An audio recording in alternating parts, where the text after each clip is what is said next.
I'm a person who does not believe in brand loyalty. To me, committing loyalty to any particular company or product is irresponsible, to both one's self as a consumer as well as to the larger whole of a consumer base. And by the same token, I think it's important for consumers to level necessary criticism against companies and products, but to remember to do so for the merit of the product and not for emotional reasons such as, say, nostalgia. For some things, this is an easy philosophy to live by. If a company who makes microwaves made a microwave I had in my childhood home, it's not hard to stay objective when talking about said company if they make a bad product or unfavorable business decision.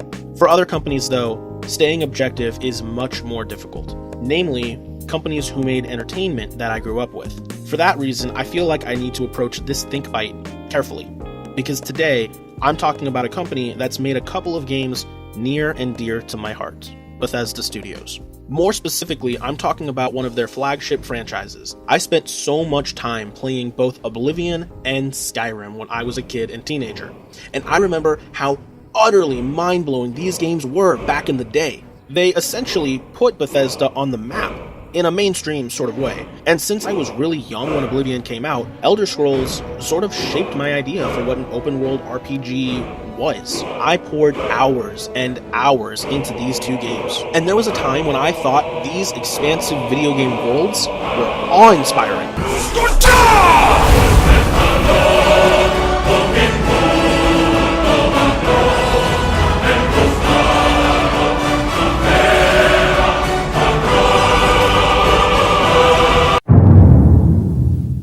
The thing is, though, that time is long gone. If you saw my video, Why Are We Still Playing Skyrim? You'll know I still love Skyrim, and for that matter, Oblivion. These games can still be enjoyed, regardless of their age. Nevertheless, though, video games have changed dramatically over the past decade, and the things that were once astounding and groundbreaking now fall short of what we as gamers expect from our medium.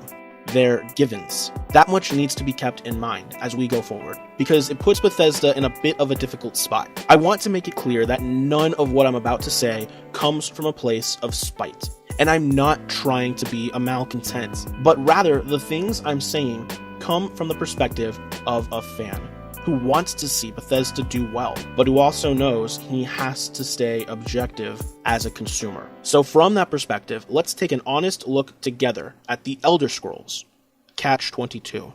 So let's go back to November 11th of my junior year of high school, Skyrim's launch day. I remember it landed on a Friday, because I was in the marching band and I had to play a football game that night. I remember getting home late and being tired, but nevertheless, I jumped right into Skyrim as soon as I got home.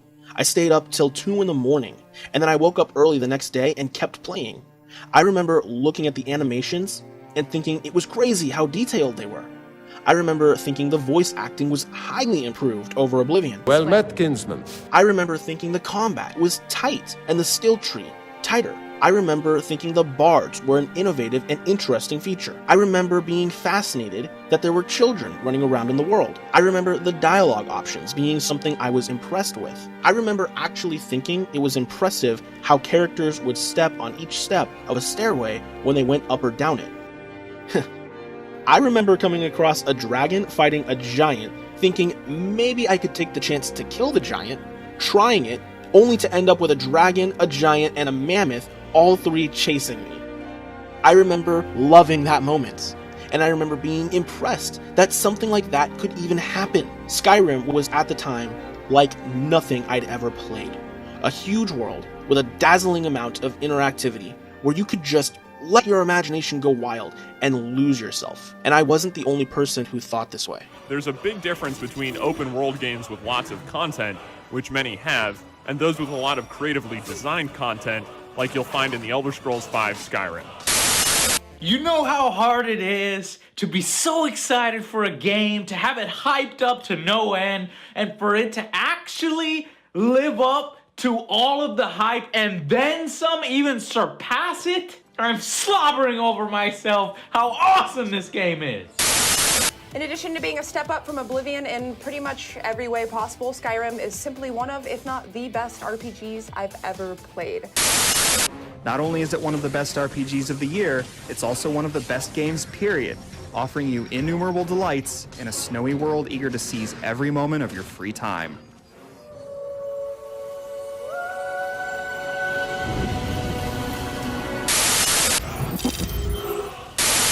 The final verdict for The Elder Scrolls Skyrim is a full, highest rating that I can issue, 10 out of 10, and it easily earns the badass seal of approval. I cannot...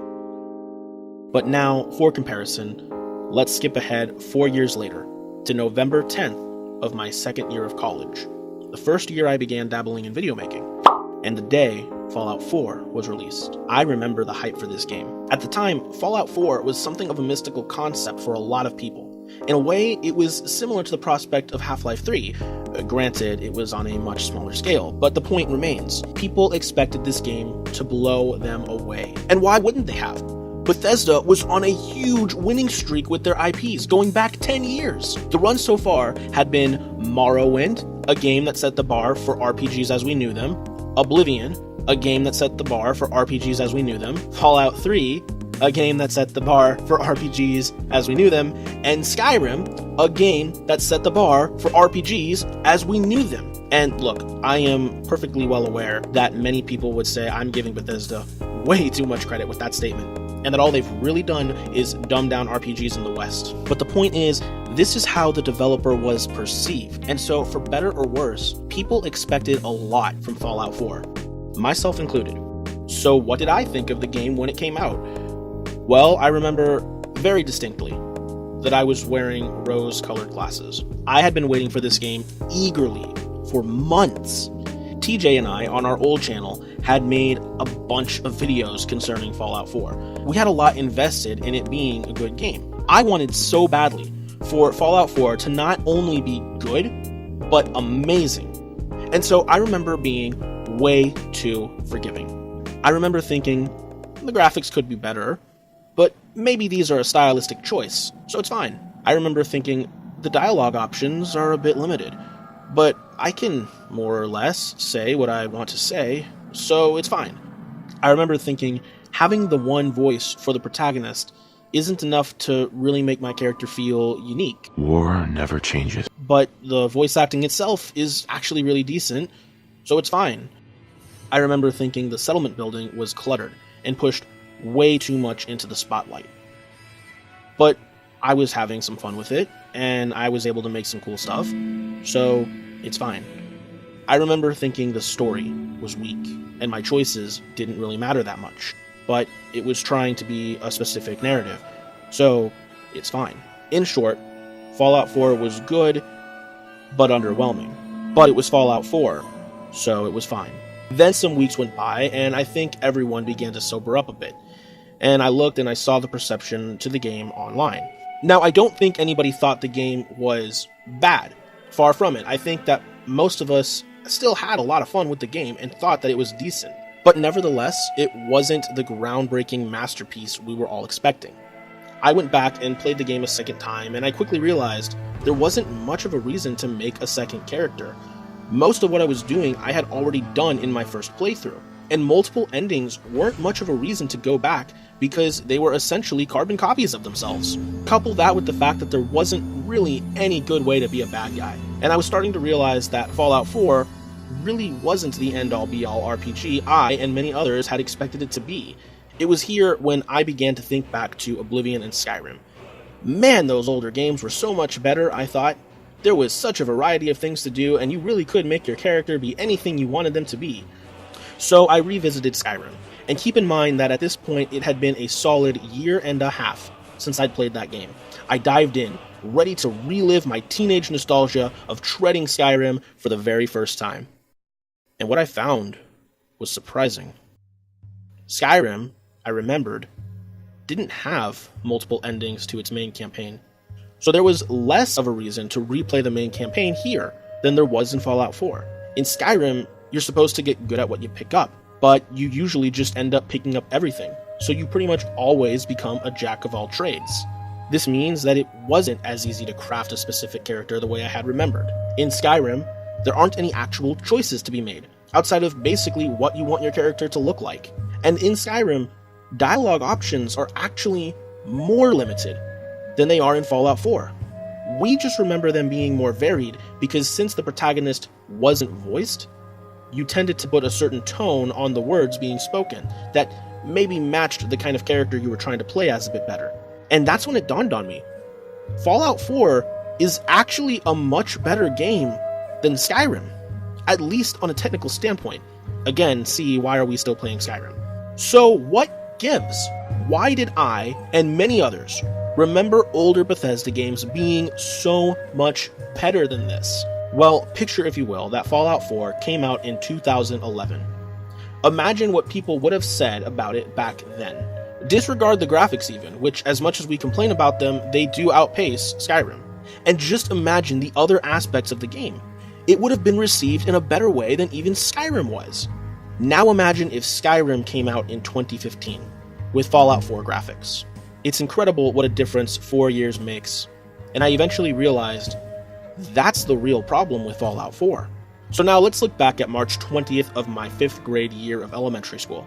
My older brother had just gotten this new game called Elder Scrolls Oblivion, and we played it together for the first time. The only real open world game I'd played at that point was Spider-Man 2 the game on GameCube. I didn't really have a picture for what an RPG was yet. So my 11-year-old mind was completely blown when I realized I could pick up an object in the game and put it somewhere else. I was amazed to see I had direct input in what was happening in the story, or at least I felt like I did. I thought it was insane that I could fire an arrow into a wooden bucket and it would stick and be there for me to pick up again. Little things like that made all the difference back then, but those things can never have the impact they once did. Because I've grown up. Games have grown up and advanced, and we as gamers have grown with them. Our expectations have outpaced the things we're nostalgic for, whether we realize it or not. And Bethesda needs to do the same. I think it's safe to say that most Bethesda fans want these games to blow us away again. We want them to suck us in and make us forget that we're only playing a game. Not even the harshest critics want to see Bethesda lose its roots. I think we all just want these games to make us drop our cynicism and believe in these worlds like Bethesda games of old always did. But can that be done with Elder Scrolls anymore? Can the Bethesda formula still stir us the way it did 12 years ago? Or 7 years ago? Or even 3 years ago? And if not, what should Bethesda do? Change their approach? Or does that only make things worse? Let's talk about the voiced protagonist in Fallout 4. A lot of people who have problems with Fallout 4 tend to harp on the voiced protagonist. It's because they had a voiced protagonist that the dialogue options were so limited. If they'd have kept the protagonist silent, we could have had a better dialogue tree. I have to say that while I definitely agree that the dialogue tree in Fallout 4 is way too limited, that isn't because of the voiced protagonist, guys. It's an issue with the writing. The overall story is pretty much on a track in Fallout 4. It's a linear story in a non-linear game. And whether or not the protagonist was voiced doesn't really have anything to do with that. There aren't different outcomes written out for you if you do or don't say something. There are reasons for that, I'm sure, but the voiced protagonist was simply an advancement in the craft, and honestly, it's one I think needed to be made, but it didn't feel like the Bethesda games of old. So even though it was technically an improvement and a step in the right direction, people saw it as a negative. When you take off the nostalgia goggles and look back at some of these old games, you have to admit, they aren't as perfect as we all thought they were. Now don't get me wrong, they're still good. Skyrim is still good. Oblivion is still good. Fallout 4, despite its shortcomings, is still good. But whereas Oblivion and Skyrim are products of their respective years and the technical limitations of the time, Fallout 4 is held back by a formula that honestly might be a bit outdated. We don't really care anymore that we can pick up a bucket and move it around, because that seems standard.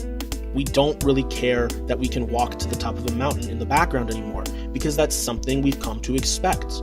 And don't get me wrong, again, We would certainly care if we suddenly weren't able to do those things. But that's not what sells the games. Not anymore. Gamers are expecting their games to get bigger. But what does that mean? Does that mean Bethesda needs to make their titles more advanced? One would think that that would be a good place to start, but again, I think Bethesda fans also want these games to feel like the old stuff. It's a matter of nostalgia, wanting to relive the moments that initially made us love these games. But making these new games like the old ones in a lot of ways potentially limits them, and thus they aren't advancing. So here's the catch-22. It's a pretty difficult position to be in, and one that's going to require some serious inventiveness on Bethesda's part. Bethesda right now is working on a new IP that is likely going to be their highlight at E3 this year, and based off what they've gone on record saying recently, it looks like the new stuff is priority. It's likely going to be a while before we get a new Elder Scrolls. And honestly, that might be for the best. Because if Elder Scrolls 6 comes out and feels like Fallout 4 did, I don't know how forgiving everyone is going to be, nor do I really think they should be. But does this mean that the next Elder Scrolls game is doomed to disappoint? Is it impossible for Bethesda to make a game that can both advance their craft and satisfy their ever more demanding audience's hunger for nostalgia? My answer to that question would be a resounding no. I do believe there are some things Bethesda could do to make their next game a lot stronger. Some things that, if implemented, could break the catch-22 I think they're currently in. But I think that's something I'll go over in the next Think Bite. And to tie it all back to what I was saying at the beginning about brand loyalty and objectivity as a consumer, I think it's especially important right now that Bethesda fans not let up on the developer. We should not settle for games that don't meet our expectations just because Bethesda is behind them, like I had done with Fallout 4. It's only by acknowledging the issues with these titles that we're going to give good feedback. But at the same time, I think that our criticism should be grounded not in nostalgia, but instead in the areas that matter. Which again, I'll be talking about in the next Think Bite. And don't forget to leave a like and tell us what you think about Bethesda games, old and new. Do you love them? Do you hate them? And why? I can't wait to see some of your responses and read your thoughts on this subject. Thank you so much for watching. I'm CP, and I'll see you next time, right here on OR.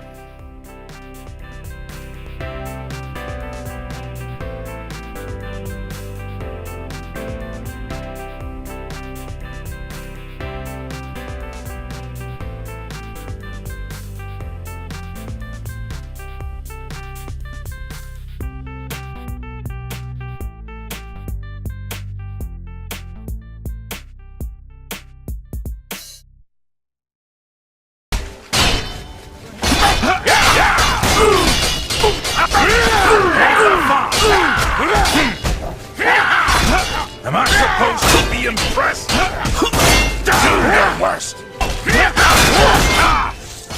Am I supposed to be impressed with this? Won't you die?